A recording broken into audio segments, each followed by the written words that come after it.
There's quite a bit that's changing in the Arctic, and one of our challenges as researchers is understanding what the effects of those changes are.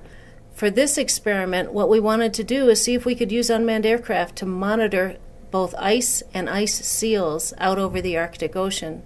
This is a big challenge for us and always has been because it's a dangerous place to send manned vehicles.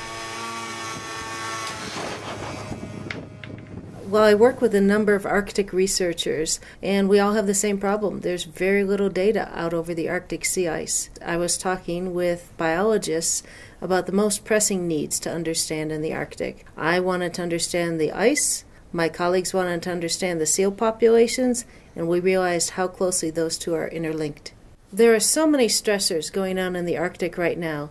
The changing of the sea ice is a big one, but there are also some other stressors. How the weather patterns are changing, how much sunlight is getting to the Arctic, and the pollution levels.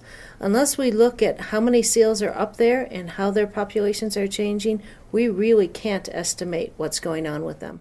One of the really interesting parts of this project is how we were able to identify seals in all of those images. We've tried in the past and we failed. But then I heard about this company that does facial recognition software.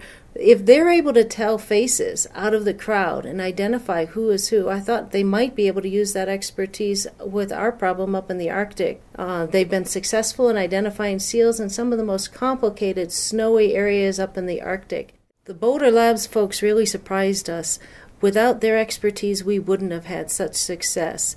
And I must say, we've had other groups try to analyze images looking for seals in the past, and they failed. So this is a big breakthrough for us. There are so many unanswered questions up in the Arctic, and they're unanswered because we don't have the data. We haven't been able to collect it before.